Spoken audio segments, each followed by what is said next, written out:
seguir nuestros estudios expositivos de Lucas y vamos a pedirle que busquen allí en Malaquías 4 del 1 al 2. Malaquías 4 del 1 al 2 dice así: porque he aquí viene el día ardiente como un horno, y todos los soberbios y todos los que hacen maldad serán estopa. Otra traducción aquí para estopa sería serán paja. Aquel día que vendrá los abrazará, ha dicho Jehová de los ejércitos, y no está hablando de abrazar, sino de quemar. Y no les dejará ni raíz ni rama, mas a nosotros, los que teméis mi nombre, nacerá el sol de justicia, y en sus alas traerá salvación, y saldréis y saltaréis como becerros de la manada. Bien, en la clase pasada, o en el domingo pasado, aprendimos cómo Lucas retoma la historia de Juan el Bautista, que había dejado, ¿cuántos años atrás? 30 años atrás aproximadamente. A estas alturas, Juan ya era un hombre y comienza su ministerio profético. Supimos de su llamado al verdadero arrepentimiento y de sus bautismos en el Jordán. También expusimos los peligros de practicar una religión externa, algo que preocupaba mucho al Bautista, e hicimos un llamado a reconocer nuestra incapacidad y rogar a Dios para que convierta los corazones. Hoy damos continuidad a esta historia y profundizaremos más en el ministerio de Juan, más precisamente en su mensaje. Veremos las buenas nuevas anunciadas por el profeta, valoraremos la severidad del juicio que pende sobre los desobedientes y el consuelo de restitución de la justicia en aquellos que creen. Al final y brevemente mencionaremos algunas ideas sobre el costo del Evangelio. En este día vamos a estar viendo 4 puntos. Juan predice el juicio venidero en el verso 9. Juan advierte contra la avaricia, el verso del 10 al 14, todo eso del capítulo 3. Juan redirige la atención al Mesías del 15 al 18. Y Juan paga un alto precio por su ministerio del 19 al 20. Bien, vamos a empezar con Juan predice el juicio venidero. ¿Ella quiere leer? Y ya también el hacha está puesta a la raíz de los árboles. Por tanto, todo el árbol que no da buen fruto se corta y se echa en el fuego. Muy bien, ahora, lo primero que tenemos que analizar de esta afirmación, ya está diciendo que todo árbol que no da buen fruto es, ¿de qué está hablando aquí? Y la pregunta sería, ¿está hablando de salvación por obras? Evidentemente no puede estar hablando de salvación por obras porque la salvación no es por obras. Eso es una cosa que ya damos por sentado que ustedes lo saben. Ahora, ¿qué está pasando aquí? ¿A qué se está refiriendo Juan cuando está hablando de que el hacha está puesto a la raíz de los árboles y todo árbol que no da buen fruto? A ver, ¿son importantes los frutos o no lo son? En la clase pasada estuvimos viendo que Juan exigía a las personas que venían a bautizarse que dieran frutos de verdadero arrepentimiento antes de bautizarse. ¿Ya? Ahora, aquí les traje Mateo 12:33 y Mateo 12:33, yo lo voy a leer. Se los traje en la traducción al lenguaje actual porque es interesante como lo traduce. Y miren lo que dice: un buen árbol produce buenos frutos y un mal árbol produce malos frutos. Ahora escuchen que viene lo bueno ahora. Para saber si un árbol es bueno o malo, solo hay que fijarse en sus frutos. Lo mismo sucede con las personas. Para saber si son buenas o malas, solo hay que fijarse en las cosas que hacen. ¿Qué está diciendo Juan aquí? ¿O qué está relatando Lucas aquí de lo que decía Juan? Bueno, lo que está diciendo es que el hacha está puesto y según el fruto que muestre la persona, ese fruto va a hablar de lo que hay dentro de, como dijéramos, en el corazón, en la mente, en el alma de esa persona. La persona buena va a dar frutos buenos, la persona mala va a dar frutos malos. Ahora, usted me va a decir, pero ven acá, yo conozco gente mala que dan frutos buenos. Bien, fue un presidente de aquí de los Estados Unidos, no recuerdo si fue Abraham Lincoln o si fue otro, pero decía que tú puedes engañar al pueblo, a todo el pueblo un tiempo, o tú puedes engañar a una parte del pueblo todo el tiempo, pero que tú no puedes engañar a todo el pueblo todo el tiempo. Ok, una persona mala puede dar frutos buenos por un tiempo, puede falsear ser cristiano por un tiempo, pero a la larga sus malos frutos van a salir a la luz y uno va a saber la verdadera naturaleza de las personas. Y sabemos, en la vida de nosotros ya hemos chocado con gente que lo miramos el primer día y dijimos, parece un buen árbol, y después nos salió con frutos podridos y nos dimos tremendo golpe cuando caímos. ¿Ya? Ahora, aquí lo que está diciendo Juan es exactamente eso. Los frutos, los árboles que dan malos frutos van al final ser cortados y echados en el fuego. Pero no estamos hablando de salvación por obra. Siempre el fruto dice lo que le está pasando por dentro al árbol.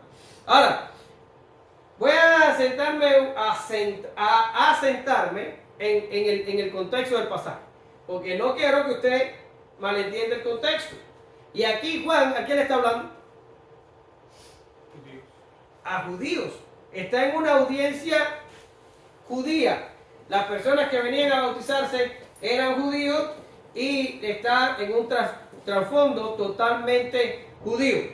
Ahora, está en este trasfondo y le está avisando de que viene el juicio. Y esto es muy significativo, ¿verdad? Porque, ¿qué estuvimos viendo la clase pasada acerca de lo que pensaban los judíos?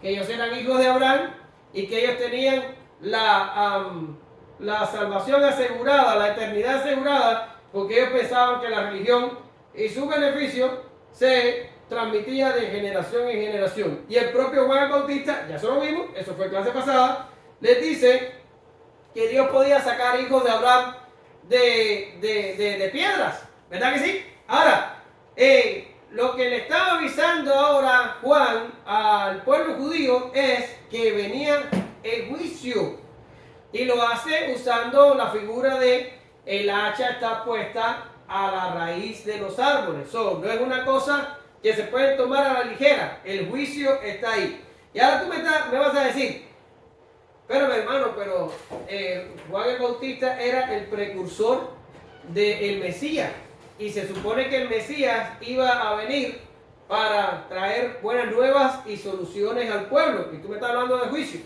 Bien, solo déjame desarrollar el punto un poquito más adelante, aunque ya en clases anteriores yo te adelanté que el ministerio de Jesús tiene un fin doble o un doble fin, que no es para salvar absolutamente a todos, sino que va a condenar a unos y a salvar a otros. Eso lo vamos a retomar más adelante. Ahora, lo que quiero puntualizar en este inciso es que Juan le está hablando a judíos que por demás daban por sentado que eran salvos. La historia del rico y Lázaro, que aparece más adelante en Lucas, demuestra que no todos los judíos se salvan. ¿Por qué? Porque ¿a dónde fue a parar el rico? El rico no se salvó. El rico fue a un lugar de tormento. Y eso no voy a hablar mucho hoy, porque cuando lleguemos a Lucas 16 lo vamos a desarrollar en su totalidad. Ahora, esto es lo que está diciendo Juan el Bautista. El hacha está puesta a la raíz de los árboles. Y el hacha no está puesta para salvar el árbol. El hacha está puesta para cortar el árbol. Ahora, ¿cuándo iba a ser este juicio? ¿Cuándo se iba a manifestar este juicio? Bien, que el árbol estuviera a la raíz de los árboles, puesta ya, el árbol no el hacha, está diciendo de que el juicio es inmediato.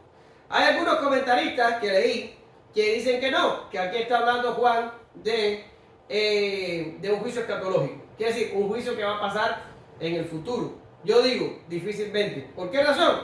Porque la inmediatez que transmite la figura del hacha puesta a la raíz, nadie pone el hacha a la raíz de los árboles para cortar el árbol en 500 años. o en 50 años. No lo hace así, es para cortarlo inmediato. Pero además, después utiliza otra figura, que lo vamos a estar viendo en su momento, que también habla de inmediatez del juicio.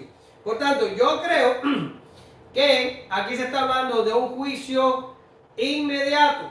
¿Ya? Ahora, claramente, el juicio inmediato te expone al juicio escatológico. ¿Y qué es lo que significa el juicio escatológico? Bueno, por juicio escatológico entendemos que se está refiriendo a el juicio final, al final de la historia, o que se está refiriendo al juicio de una persona cuando muere. ¿Qué dice Hebreos 9:27? No se lo traje en la pizarra. Oye, a mí se me olvidó pasar la diapositiva. No se lo traje en la pizarra, pero usted lo debería saber. Que dice que está establecido que los hombres mueran. ¿Qué dice? Una sola vez. ¿Y después qué viene? Por tanto, si las personas recibían juicio inmediato y morían, entonces se presentaban al juicio escatológico. No importa, las dos cosas pasan a la vez. Gracias. Ahora, es un juicio inmediato. Lucas 13:5, nuestro Señor Jesucristo habla y dice: no, antes, si no os arrepentís, está ahí, todos pereceréis igualmente. Quiere decir, el judío, el griego, el romano y todos los hombres están expuestos al mismo juicio y están expuestos a el mismo castigo, a no ser que se arrepientan. Yo me acuerdo que muchas personas dicen que aquí hay seguras dos cosas. No sé si saben cuáles son las dos cosas. ¿Cuáles son? La muerte y los taxes. La muerte y los taxes. Y yo te diría, no, en realidad no es la muerte lo que está seguro. Lo que está seguro es el juicio. El juicio es lo que causa la muerte. El resultado del juicio es la muerte. Eso es lo que está seguro. Los taxes, nos quedamos con ellos, no podemos deshacernos de ellos.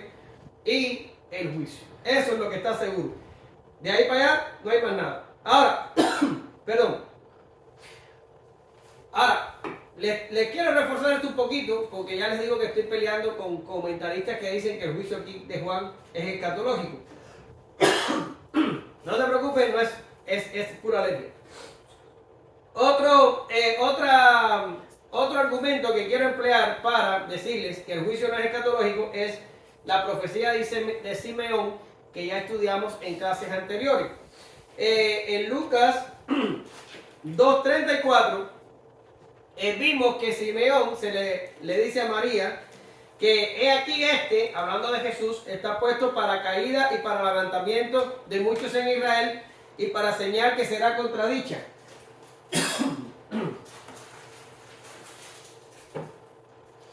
Ahora, ¿de qué está hablando aquí? Creo que traje ese texto en una diapositiva. Ajá, aquí está. ¿De qué está hablando aquí Simeón? Simeón está hablando que el Señor Jesús viene a marcar diferencia entre el que cree y el que no cree. Y esto va a pasar con su ministerio. Esto va a pasar inmediatamente después del ministerio de Juan el Bautista. Es una cosa que va a empezar a pasar. Por eso Juan el Bautista pone el hacha a la orilla de las raíces de los árboles. Gracias. De las raíces de los árboles. Yo voy a tener que conseguirme un intérprete de señas, y entonces yo le hablo en señas y el intérprete interpreta mi seña y al intérprete hablo. Al paso que voy con estas alergias. Bien, ¿qué les decía? Jesús iba a marcar esta diferencia entre el creyente y el no creyente. ¿Y cuándo esto iba a empezar a pasar? Iba a empezar a pasar casi inmediatamente. En 6 meses empezaría el ministerio de Jesús, y eso marcaría el declive del ministerio de Juan.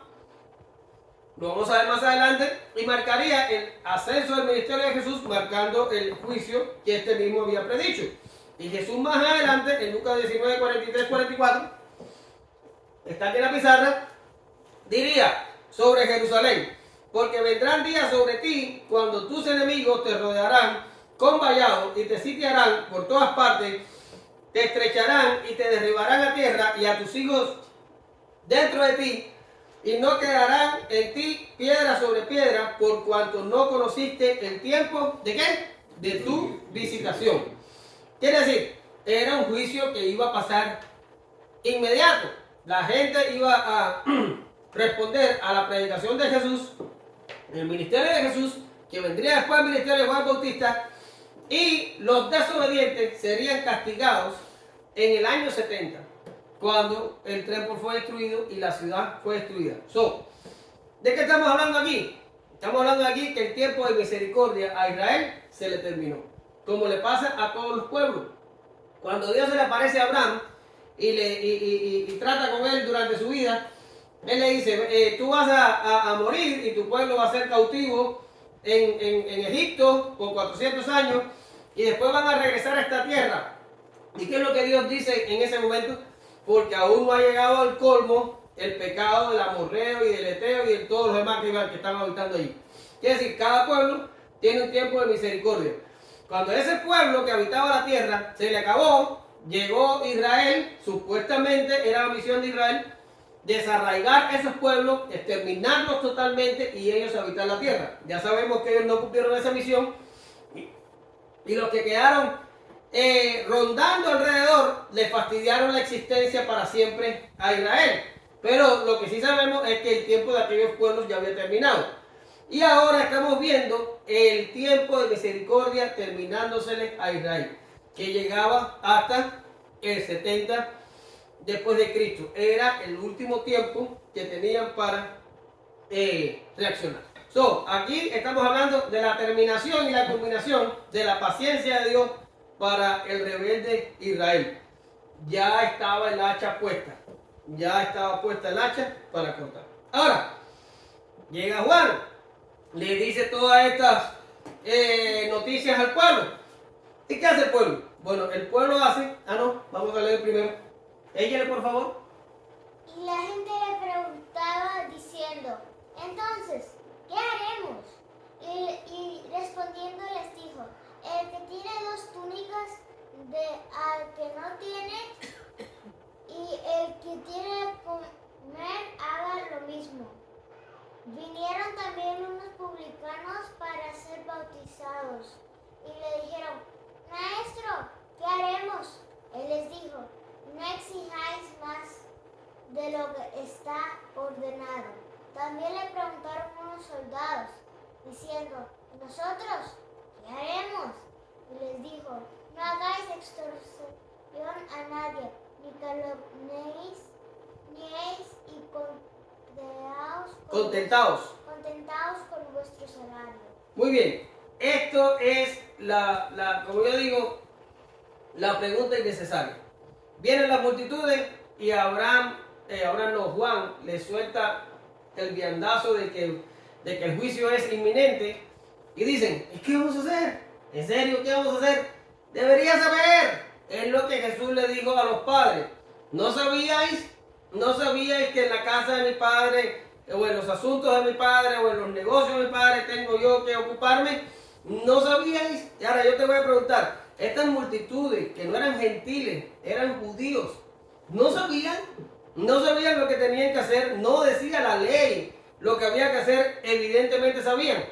Pero ellos vuelven y preguntan. Pero ahora yo tuve la curiosidad de buscar en la escritura la ocurrencia de esta palabra o de esta pregunta, y es común, es increíble. En el ministerio de Jesús 2 veces concurre la misma pregunta. Y aquí un intérprete de la ley se levantó y le dijo para probarle, Maestro, ¿haciendo qué cosa heredaré la vida eterna? Y Jesús le da una respuesta interesante a este hombre porque le dice que lo que está escrito, como que dice que ustedes tienen la escritura por los años, y me viene tú a preguntar una cosa que tú deberías saber. Después se le acerca el rico, usted sabe, el joven rico, y le dice, Maestro bueno, ¿qué haré para heredar la vida eterna? La misma pregunta. Después, cuando Pedro predica, allá en el libro de los Hechos, le dicen las personas que oyeron el discurso allí en Pentecostés, dijeron, al oír esto se compungieron de corazón y dijeron a Pedro y a los apóstoles, varones hermanos, ¿qué haremos? ¿En serio? ¿Qué harán? ¿Qué van a hacer? Ustedes saben lo que tienen que hacer. Ya nos lo habían dicho los profetas, ya nos lo estaba diciendo Juan el Bautista, lo habían oído de Cristo 1000 veces. Y dice, ¿y qué haremos, hermanos? Que si ya saben lo que hacen, ya no es una cosa que está encriptada o que es difícil de entender. nosotros sabemos qué hacer. Ahora, encontré también la ocurrencia en Hechos 16:30 y yo creo que aquí es donde más justificado está. 16:30. Yo creo que aquí es donde más justificado está, porque este era el carcelero de Filipo y esta persona era gentil. Y cuando saca a Pablo y a Silas de la cárcel, le dicen, y sacándolo les dijo, señores, ¿qué debo hacer para ser salvo? Evidentemente y posiblemente esta era la única persona que estaba haciendo una pregunta legítima. Era un gentil, él no sabía. Y la respuesta de Pablo fue contundente. Cree en el Señor Jesucristo y serás salvo tú y tu casa. Y por último, el propio Pablo. No puede ser. Cuando yo lo leí, me quedé así, yo dije, no puede ser posible. Hechos 22:10 dice, ¿y qué haré, Señor? Y el Señor me dijo, levántate y ve a Damasco y allí se te dirá todo lo que está ordenado que haga. Pablo, que era fariseo y que era uno de los mejores de su clase, se le aparece el Señor y muerto el viejo no tuvo otra cosa que decir que decir. ¿Y qué quieres que haga, Señor? Tú sabes lo que tienes que hacer. Tienes que parar de perseguir mi gente. Tienes que parar de perseguir la iglesia. Deberías saberlo, Pablo. Pero hacen una y otra vez la pregunta. ¿Qué haremos, Camán? Por favor, tú sabes. Tú sabes. Incluso ustedes no, porque ustedes son creyentes y se supone que saben. Pero ustedes le están... Piensen en la primera persona que ustedes quieren ahora mismo. Y piensen en una persona que a usted le gustaría que fuera creyente, que se arrepintiera, que creyera. Piensen en una y que ahora no lo es. Posiblemente van a pensar en un hijo o van a pensar en un familiar cercano. ¿Ya? Ahora, están pensando y yo te voy a preguntar, ¿crees que no saben? ¿Saben? ¿Creen ustedes que necesitan más predicación? No. Lo que tienen el corazón endurecido y se resisten a lo que ya saben. Porque en realidad se sabe. No es una cosa que está oculta ni que ha estado oculta por generaciones. Ahora, este Juan era paciente. Este Juan era un hombre consagrado a su ministerio. Porque Jesús era más agudo. Y cuando se le presenta el escriba le dice, ¿qué dice la ley? ¿Qué es lo que dice? Debería saber. Pero este hombre tenía paciencia, el Juan. Y le dice, el que tiene, que dé. El que exige, que pida lo justo. Y el que recibe salario, que se contente con el salario. Es interesante. ¿Por qué razón? Porque aquí hay tres tipos de gente. No estaban todos al mismo momento. Quiero que entiendan lo que está pasando. ¿Ya? Aquí lo que está pasando es que Juan Bautista caminaba por la orilla del Jordán e iba predicando y bautizando. Y se le acercaban personas, pero no iban todos mezclados, no funcionaba así. Se le acercaba gente común, él les daba el discurso de juicio y entonces la gente preguntaba, ¿y qué vamos a hacer? Y le decía a las multitudes, si tienes que comer, comparte con el que no tiene. Si tienes 2 camisas, dale una al que está desnudo. Eso es lo que tienes que hacer. Pero ya después venía publicano, a lo mejor en momentos del día donde no había mucha gente y donde podían pasar desapercibidos porque los publicanos eran odiados por las multitudes y no se mezclaban entre ellos. ¿Qué es lo que era un publicano? ¿Saben lo que es un publicano? Un cobrador de impuestos. Y llegaban y el mismo mensaje, ¿qué haremos? Bueno, pues tú lo que vas a hacer es que cuando cobres los impuestos, no le vas a robar al pueblo, o sea, no le vas a cobrar más de lo que tienes que cobrarle, no te vas a enriquecer en el proceso, eso es lo que tienes que hacer. Y se iban, y después venían los soldados, hacían la misma pregunta, digo yo, innecesaria, ¿y qué le dicen a los soldados? Pues no extorsionen, no abusen de su poder y conténtense con su salario. Ahora, ¿qué tenemos aquí? Tenemos a Juan el Bautista exponiendo al pueblo al mismo pecado.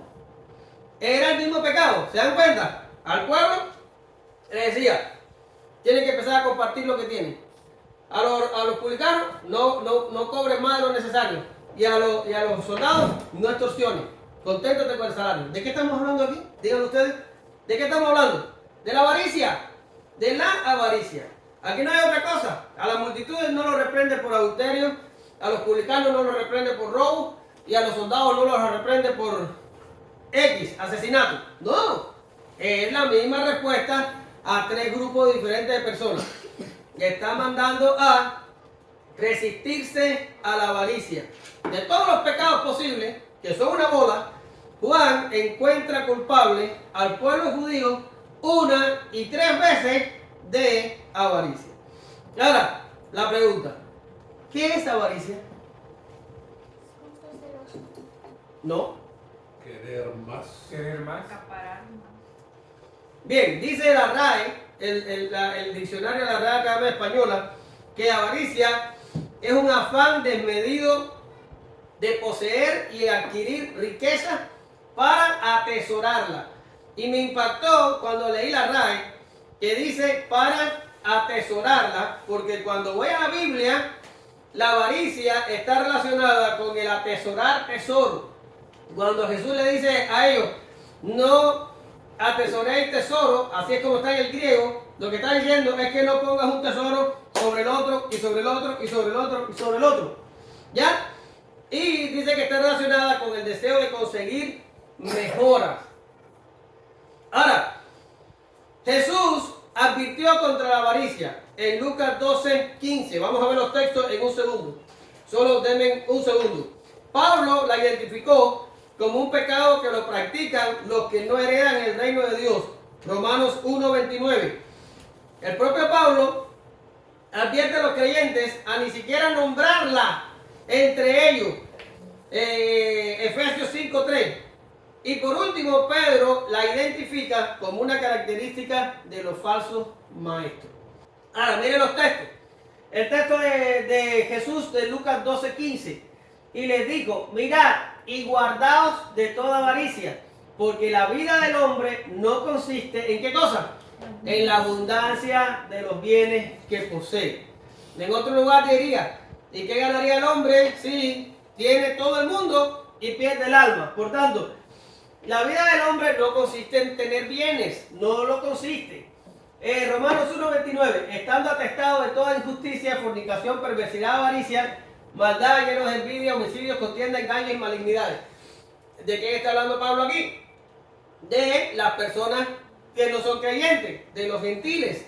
Y cuando Pablo termina esa lista, que no es exhaustiva, quiere decir, ahí pueden ir más cosas, Pablo dice, habiendo sabido que los que practican tales cosas son dignos de muerte, no van a heredar el reino de Dios, son impíos. ¿Ya? Ahora miren, Efesios 5:3, dice Pablo a la iglesia en Éfeso, pero fornicación y toda inmundicia o avaricia, ni aún se nombre entre vosotros como conviene a santos. Para Pablo era tan escandalosa que decía, ni que se hable de eso, por favor.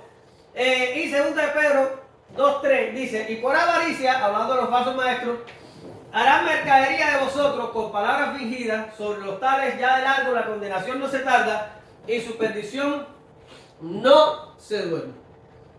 El pueblo de Israel tenía un grave problema de avaricia, y nosotros tenemos que también trabajar sobre eso. Tenemos que estar contentos con lo que tenemos y con lo que somos.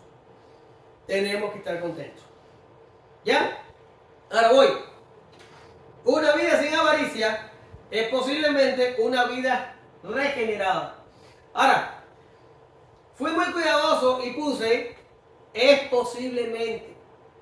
¿Ya?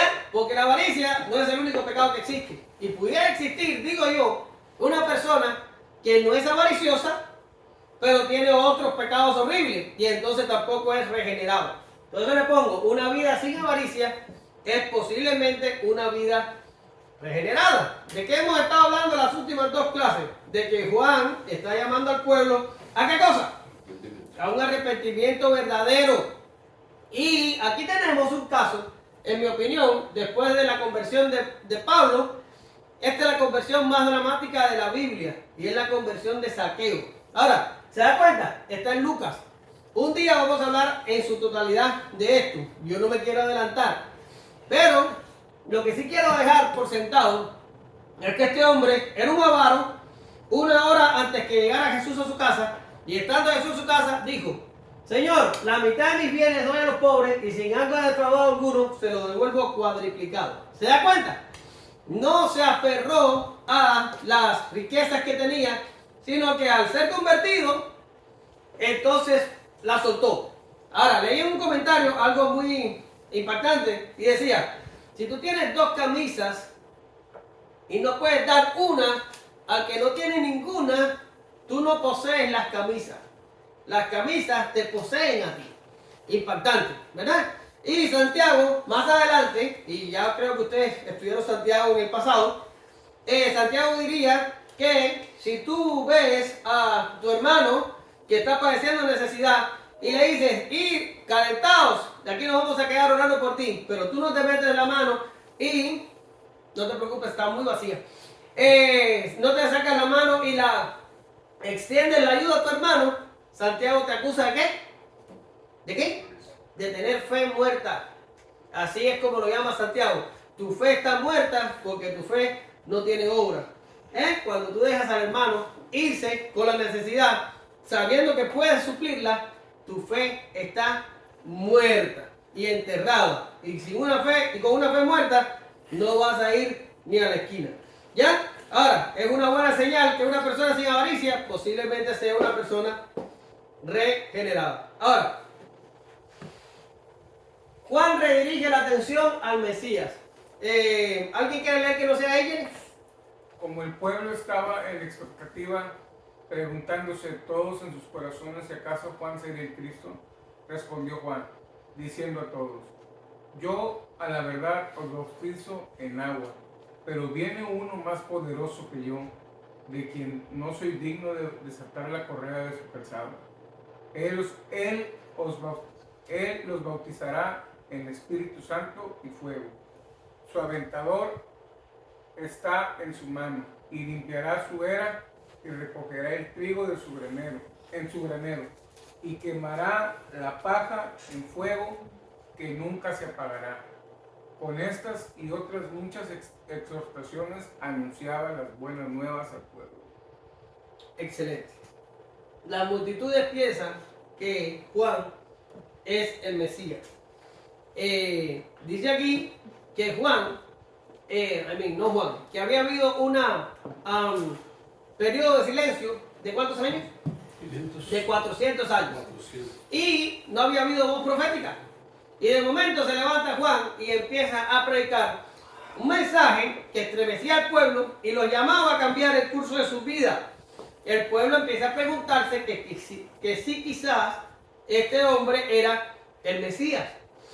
Ahora, cuando las multitudes empiezan a preguntarse eso, entonces Juan enfática y categóricamente niega ser el Mesías y les introduce entonces el ministerio del Mesías. Ahora, ¿qué es lo primero que quiero valorar con ustedes?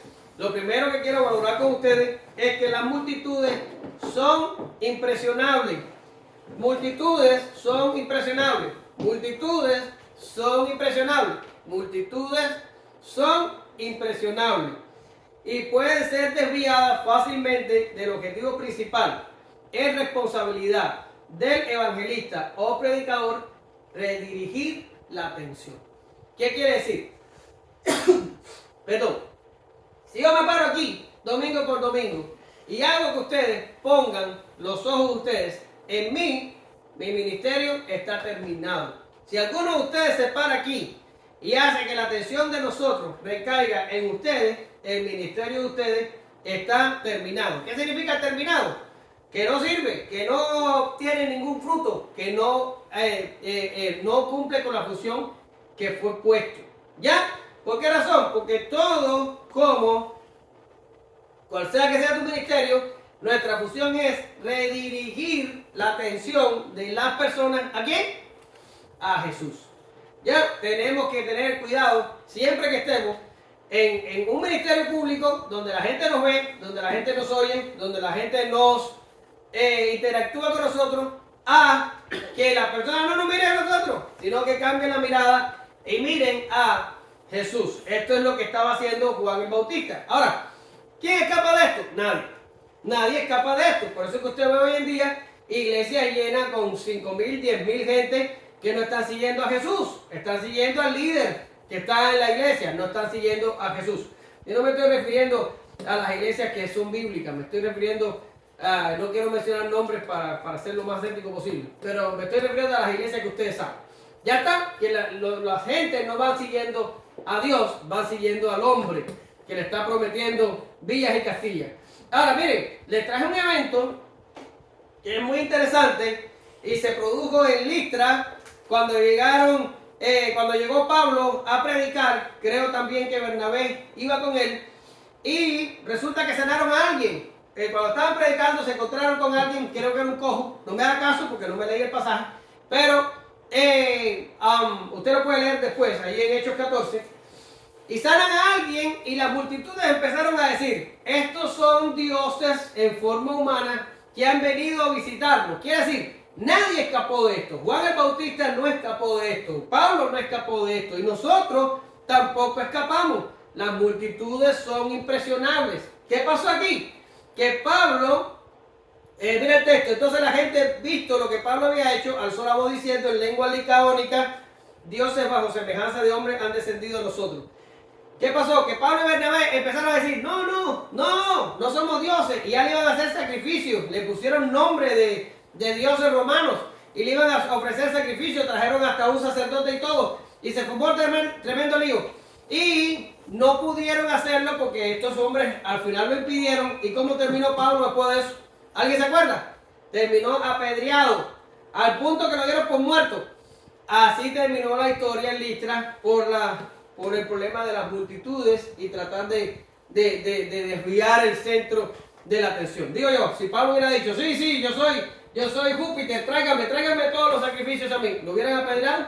No, porque las multitudes se buscan maestros y predicadores que le digan lo que quieren escuchar. Pero cuando tú cambias el mensaje y se lo das diferente, es probable que te apedreen. Pero es importante que entendamos que no podemos aceptar la aceptación de las personas hacia nuestra persona. Nosotros somos siervos. Tenemos que redirigir la atención del público. ¿A quién? A Jesús. Eso fue exactamente lo que hizo Juan. Juan les dice, no, esa acá abajo la del B.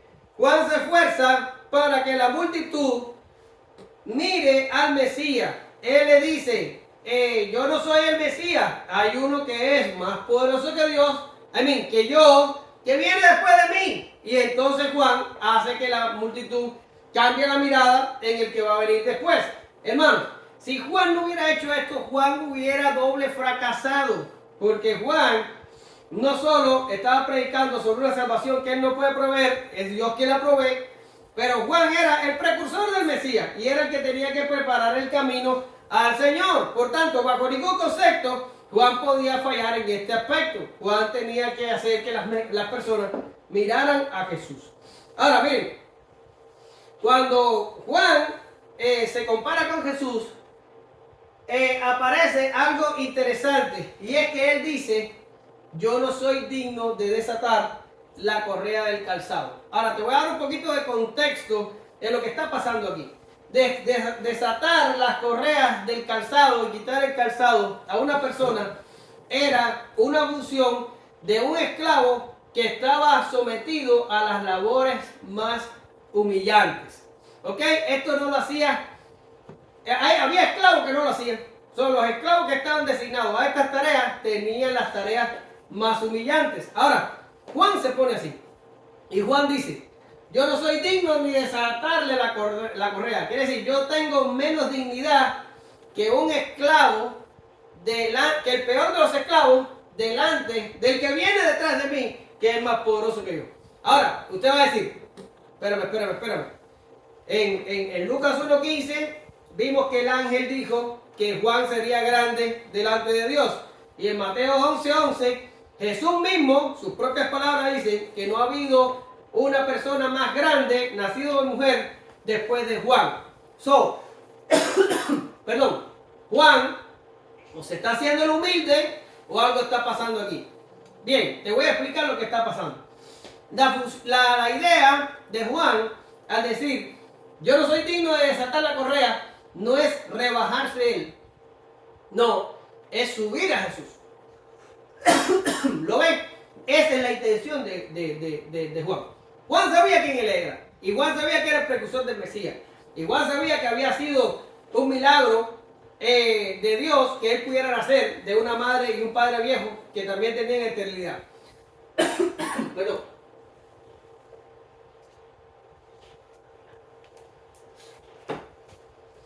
Juan sabía quién era él.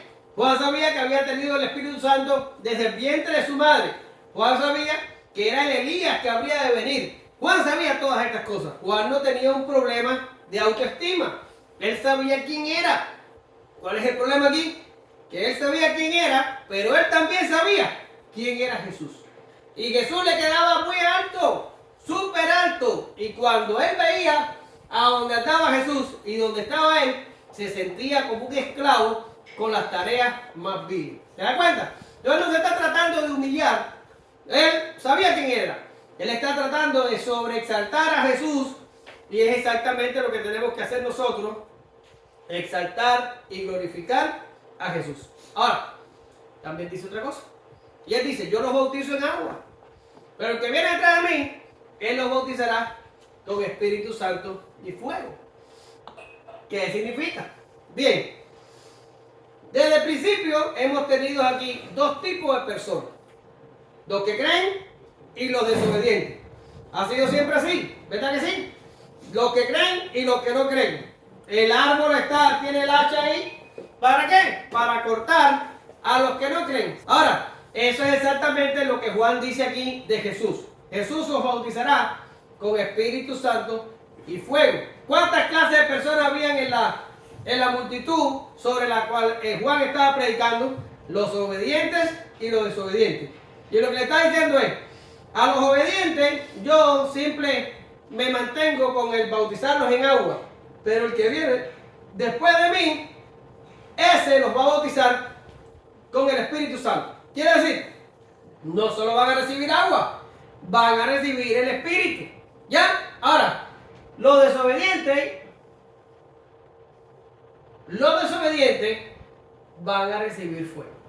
La figura del fuego aquí es una figura de Castigo. juicio, de castigo, de condenación. ¿Ya? Dos clases de personas.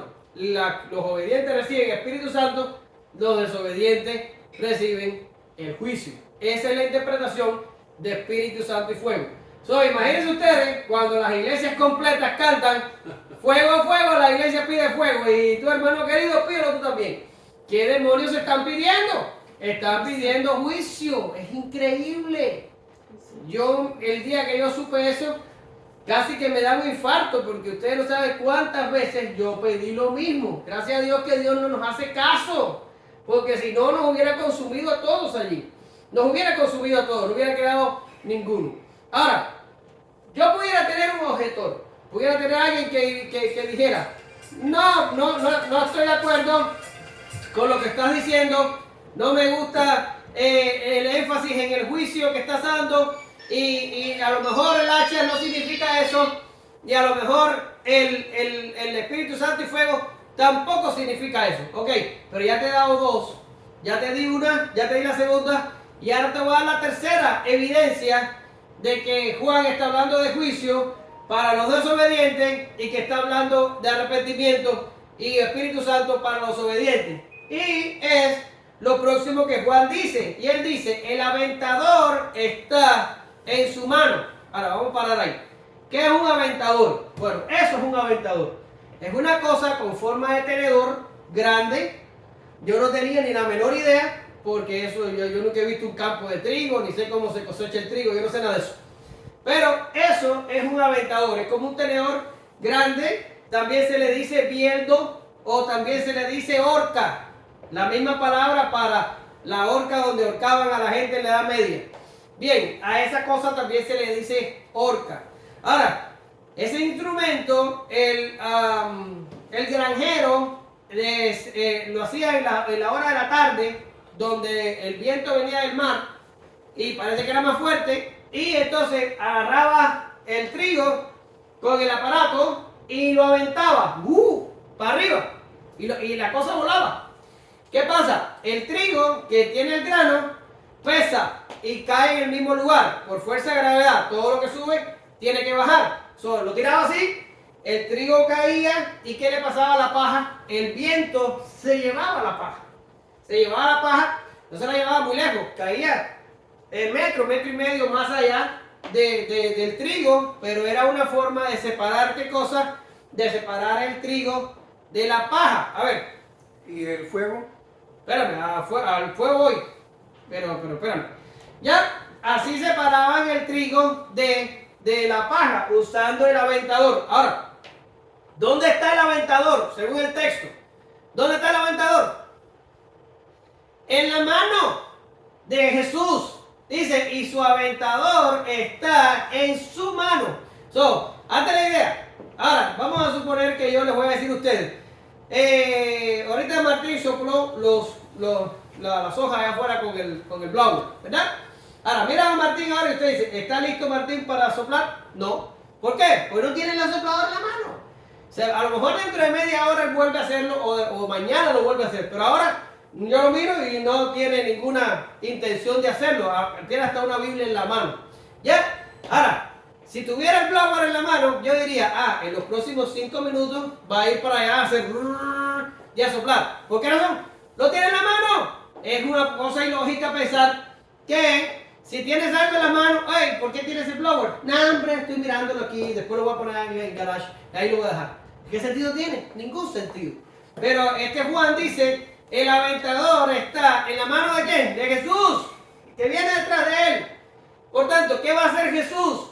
En 6 meses más o menos va a empezar a agarrar el trigo, tirarlo hacia arriba, la paja va a volar con el viento y el trigo va a caer abajo. Es lo que está diciendo el texto. Limpiará su era. ¿Ok? La limpiará. Ahora, ¿cómo la limpia? Recogiendo el trigo en el granero y quemando la paja. Para eso es para lo que sirve el fuego. Para quemar la paja. Ahora, nosotros empezamos nuestro servicio hace unos 16 domingos atrás, ¿verdad? 16. Leyendo Salmo 1, ¿verdad? Y cuando leímos Salmo 1, no sé si se acuerdan, hay una figura ahí muy parecida a lo que nosotros estamos hablando hoy. ¿Alguien se acuerda del texto como lo dice Salmo 1? ¿Nadie? Bien, dice que los impíos, que los malos, que los injustos son como el tamo que arrebata el viento. Así lo dice el Salmo. ¿Qué es lo que está diciendo? La paja, o la profecía de Malaquías que leímos al principio, la paja es llevada por el viento. El trigo por su propio peso cae. ¿Y qué hacen después con la paja? La recogen, la ponen en el fuego y le dan fuego. Ahora, es interesante que Juan aquí dice que el fuego nunca se apaga. ¿Ya? Porque si tú eres granjero y tú recoges la paja y tú le metes fuego, va a llegar el momento que el fuego se va a consumir y ya no va a haber paja y ya tampoco va a haber fuego. ¿Ok? Creo que fue el viernes, pero no me acuerdo cuándo. Tenía unos troncos en el patio que ya me molestaban ahí y tenía una mesa de los niños que ellos no la querían y ahí se echó a perder en el patio y ya me cansé de verlo y dije, no, voy a prenderle fuego a todo esto. Y le prendí fuego, ni siquiera sé si es legal, pero le prendí fuego a aquello ahí en el patio y se quemó. Pero yo ya cuando le prendí el fuego me metí para adentro y no salí de nuevo. Al otro día lo que quedó fue un montón de ceniza, fue lo que quedó. Pero el fuego se extinguió. Ya no había fuego ya al otro día. En un par de horas posiblemente no había fuego. ¿De qué estoy hablando? Que Juan aquí está hablando de un fuego que no se apaga. La figura es forzada más allá para darte una ilustración bien solemne. Y la ilustración es esta. No vas a escapar del juicio y si eres encontrado culpable, tu castigo no se va a terminar. No se va a terminar. Es una cosa que va a ser para siempre. Vas a estar en el castigo una y otra vez. Ahora, usted me puede preguntar, hermano, ¿el fuego es literal o no? Yo no lo sé. No sé si por ahí hay algún entendido que pueda decir si es literal o no. En mi caso, y por lo que yo he visto y estudiado, no tengo ni la más mínima idea. Pero escucha, la figura del fuego puesta aquí es algo que a la paja no le gusta. ¿Ok? Si la paja tuviera personalidad y tú le preguntas, paja, ¿tú quieres que te queme? La paja te va a decir, no, yo no quiero que me queme. Y sin embargo, la paja es puesta en un fuego que no se apaga. Por tanto, No importa lo que el fuego signifique, si es literal o no, la persona que esté puesta en un lugar donde el fuego nunca se apaga, te puedo asegurar solo una cosa, no va a ser placentero. Y eso lo vas a vivir para siempre. Eso lo vas a vivir para siempre. Y esto es el ministerio del Mesías que viene ¿cuándo? Inmediatamente después del ministerio de Juan. Por tanto, Juan le dice, yo no soy el Mesías, yo no soy el Cristo, hay uno que viene después de mí que no los va a bautizar con agua, los va a bautizar con Espíritu Santo y fuego. Y este fuego nunca se va a apagar. Ahora, no sé si se acuerdan, pero esta parte del texto terminaba diciendo, y de esta forma y con muchas otras, Juan le predicaba las buenas nuevas al pueblo. Y tú vas a decir, los fósforos, las buenas nuevas, si lo que estamos locos que te muevas de Juan, porque los últimos 2 mensajes han sido Pablo y Pablo. Hermano, son buenas nuevas, porque nosotros no somos los desobedientes. Nosotros no somos los que no creemos, nosotros somos de los que nos bañamos en el agua y de los que recibimos el Espíritu Santo. Para nosotros son buenas nuevas. La respuesta ya caminaba por la tierra en el momento de la predicación del Bautista. Son buenas nuevas para los que sufren, para los oprimidos, para los presos, para los enfermos, para los pobres, para los pecadores. Son buenas nuevas. ¿Por qué razón? Son buenas nuevas porque las personas que oyeron el mensaje de Juan todavía estaban vivos, todavía podían creer y todavía podían escapar del juicio. ¿Cuándo son malas nuevas? Cuando te mueres. Cuando te mueres vas a recibir una muy mala noticia inmediatamente después de morir. Pero mientras estás vivo son buenas nuevas, porque si crees, Jesucristo ha provisto un camino de salvación para todo aquel que cree. Perdón. Ahora, terminando. Juan paga un alto precio por su ministerio. ¿Alguien que lea? Entonces Herodes el tetrarca, siendo reprendido por Juan a causa de Herodías, mujer de Felipe su hermano, y de todas las maldades que Herodes había hecho, sobre todas ellas añadió además esta: encerró a Juan en la cárcel. Muy bien. Ahora, cuando usted ve aquí el relato de Lucas es bien escueto. Otros evangelistas son un poquito más explicativos, explican más al respecto. Pero Lucas le pasa bastante por arriba. Y me llamó la atención. Y digo, ¿por qué será que Lucas relató esto tan rápidamente? Bueno, pues aquí les va lo que yo creo que está pasando. Déjame pasar la diapositiva. Lo que yo creo que está pasando. Bien, lo que está pasando es que a quién está escribiendo Lucas. Lucas le está escribiendo a gentiles, a griegos. ¿Verdad que sí?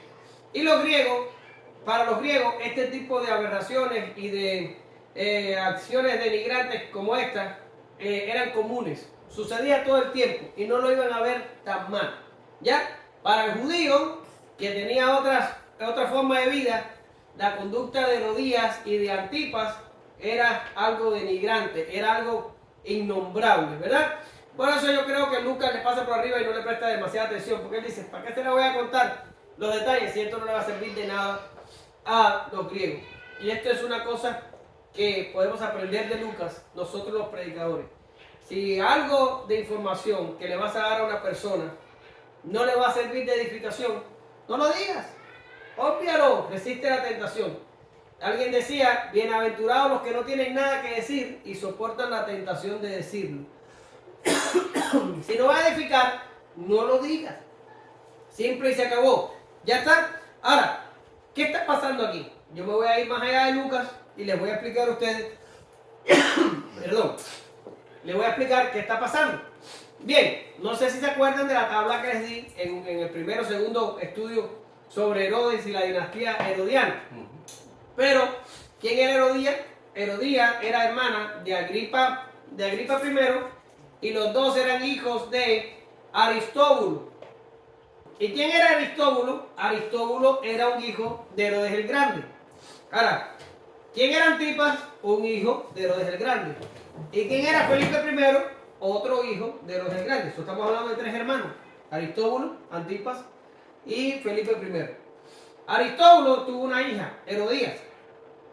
Herodías se casó con su tío, Felipe I. Ya eso es inaceptable. Pero se casa con Felipe I y lo abandona y se junta con Antipas, su otro tío.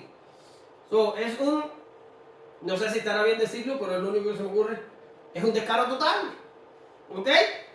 Y Antipas agarró a su sobrina y legítimamente estaba casada con su hermano. No puede ser peor la historia. Y este es el descaro al que se enfrenta Juan el Bautista. Y Juan el Bautista se enfrenta a Antipas, a Herodes, y le dice, no te es lícito tomar la mujer de tu hermano. Ahora, la pregunta es, ¿no pudo haberse callado la boca Juan el Bautista? ¿No pudo? Sí, pudo. ¿Él sabía que se iba a meter en problemas? Sí, sabía. ¿Y por qué sabía? Porque es la misma historia que se repite una y otra vez en el Antiguo Testamento. Y estoy seguro que Juan tuvo suficiente tiempo para leerlo cuando estuvo esos 30 años metido en el desierto. Todos los profetas del Antiguo Testamento no solo denunciaron el pecado de las multitudes, esto es fácil, denunciar el pecado de las multitudes es fácil, pero también denunciaron el pecado de los líderes corruptos, no solo de los reyes, sino también de los sacerdotes y de todos aquellos que vivían una vida disoluta cuando tenían que vivir una vida de santidad. Los profetas lo hicieron una y otra vez. ¿Y qué pasó? Que eso les costaba frecuentemente la vida a los profetas. No denunciar las multitudes, no, denunciar los líderes. Y una y otra vez lo hicieron y una y otra vez les costó la vida. ¿Sabía esto Juan el Bautista? Lo sabía. Pero era su deber. Era su deber. Y a veces estamos ante una persona de autoridad y la persona de autoridad X, el que sea, hace algo incorrecto y ahí está el cristiano. ¡Qué gracia me da! Eso es pecado, hermano. Es pecado. Al menos si no tienes el valor de denunciar, da la vuelta y vete. Pero no le aguantes la pedantería a una persona pecadora. Nosotros no estamos llamados a eso. Estamos llamados a decir, eso que estás haciendo es pecado. Te guste o no, te caiga bien o no, me despidas o no, lo que estás haciendo es pecado. Está mal. No lo puedes hacer. No te es lícito tomar la mujer de tu hermano. Esto es exactamente lo que hace Juan. Juan denunció el pecado, independientemente de las consecuencias. ¿Qué hizo Herodes? Bueno, el texto decía, de todas las maldades que Herodes hizo, añadió una más. ¿Y cuál fue? Agarró a Juan el Bautista y lo metió en la cárcel. Pero no voy a hablar de eso mucho, porque más adelante vamos a seguir con la historia. Juan el Bautista no se muere hoy, él está en la cárcel y ahí lo vamos a dejar. Más adelante vamos a hablar de esto y más adelante vamos a descubrir que Herodes tenía sentimientos encontrados con el profeta. Es decir, ¿qué es lo que significa eso? No te preocupes, más para adelante vamos a hablar de eso. Ahora, ya para cerrar, quiero hablarte del costo del Evangelio. El costo del Evangelio. Y esto va para todos, pero sobre todo va para ti, que estás tratando de prepararte para servir a Dios. Y yo te voy a preguntar, ¿qué esperas? ¿Qué esperas? ¿Esperas que te tiren rosas? ¿Esperas tener un camino amplio y maravilloso y prosperidad y reconocimiento? Bueno, mira, Lucas 23:31 dice, le dice el Señor a las mujeres de Jerusalén cuando estaban llorando y que Jesús iba a ser crucificado. Y él le dice, no llores por mí, llores por vosotras. Y dice, y por vuestros hijos. Dice, porque si en el árbol verde, no lo copié aquí eso. No. Pero ¿qué dice? Lucas 23:31, porque si en el árbol verde hacen estas cosas, en el seco, ¿qué no se hará? Y Juan 15:18 al 19 dice, si el mundo os aborrece, sabed que a mí me ha aborrecido antes que vosotros. Ahora escucha, si fuera del mundo, el mundo amaría lo suyo, pero porque no soy del mundo, antes yo os elegí del mundo, por eso el mundo os aborrece. ¿Qué esperan encontrar? ¿Aceptación? No. De hecho, la aceptación es peligrosa en un creyente. Y esto lo decía Spurgeon. Spurgeon decía, es algo sumamente sospechoso que un mundo malo y pecador le diga bien hecho a un hombre cristiano. Es sospechoso, porque el malo y pecador nunca va a estar de acuerdo con la acción de un creyente. Y si el creyente hace algo y viene el pecador y el mundo perverso y te dice, bien hecho, lo primero que tienes que hacer es desconfiar. Porque algo debes haber hecho mal cuando no obtuviste aborrecimiento. Esto es lo que teníamos que asumir. ¿Qué va a pasar con nosotros? Nosotros vamos a ser aborrecidos por el mundo. Ay, hermano, pero es que a mí no me aborrece nadie. Entonces tienes un problema. Porque a todos los que nos antecedieron a nosotros fuimos aborrecidos. Y ese es lo que tienes que esperar. Ese es el costo del evangelio. No es un mar de rosas. No es un camino fácil, no es una cosa donde todo el mundo te va a felicitar, qué bueno, ahí dale, permanece que vas a estar bien. No es así. El mundo te tiene que aborrecer. Bueno, hermano, si no me aborrece, te tiene que aborrecer. O búscame una goma y vamos a borrar este texto de la Escritura donde Jesús dice, el mundo los va a aborrecer. ¿Y por qué lo va a aborrecer? Porque aborreció a Jesús. Y Jesús era el árbol verde. Y se aborrecieron al que no tenía pecado. Y se aborrecieron al Dios que creó los cielos y la tierra. ¿Qué nos va a pasar a nosotros? ¿Qué nos va a pasar? Nos tienen que aborrecer. Ese es el costo del evangelio. Hoy hemos visto, y estoy concluyendo, cómo el ministerio de Juan situó a Israel en la inescapable decisión de todo ser humano. Hasta el momento, la mayoría del pueblo pensaba que por ser descendientes de Abraham tenían la eternidad asegurada. Pero Juan cambió la escena y advirtió que lo único seguro era el juicio. Les tocaba ahora a ellos escapar por medio del arrepentimiento o esperar la sentencia de fuego. Cada familiar, cada amigo, cada persona alrededor de nosotros tiene igual situación. Es nuestro trabajo dar la buena noticia. Jesucristo ha provisto un camino de salvación para todo aquel que cree. En 100 años que pasan de volada, yo nací ayer y ya han pasado unos cuantos años. Ya en 100 años, todos los que hoy vivimos estaremos muertos. Y eso se aplica a tu nieta que acaba de nacer el otro día. En 100 años, todos van a estar muertos.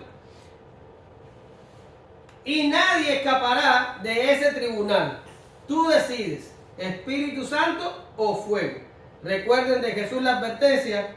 Os digo, si antes no os arrepentís, todos pereceréis igualmente. Gracias te damos, Señor, en esta mañana.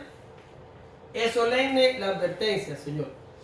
Y a veces nos acordamos del Evangelio y nos acordamos de ti cuando nuestro familiar o nuestro amigo está ya con la enfermedad en estadio terminal y está a punto de morir. Y esto no es más que negligencia. Tú nos has puesto en este mundo como luz, como sal, como lumbrera, como vocero, como mensajero, como embajadores, para que llevemos tu palabra. No es difícil de entender, no es difícil de predicar, no toma más de 10 minutos, pero hemos sido puestos para que todo el mundo sepa que hay dos caminos, no hay tres, no hay cuatro, hay dos. El camino de la vida y el camino de la muerte. Señor, ayúdanos a tener valor, a tener de nuevo y a decirle a las personas que amamos y a los que no amamos tanto que tú eres el único camino de salvación. Porque después de la muerte solo nos espera el juicio. Ayúdanos como iglesia, Señor, a predicar tu mensaje, a predicar el verdadero mensaje. No predicamos prosperidad ni tontería. Predicamos vida en Jesucristo. Y vida venidera, Señor, eterna. Ayúdanos a ser, Señor, como Juan, que incluso sabiendo que podía morir, predicó y denunció e hizo su trabajo. En el nombre de Jesús oramos, te damos gracias.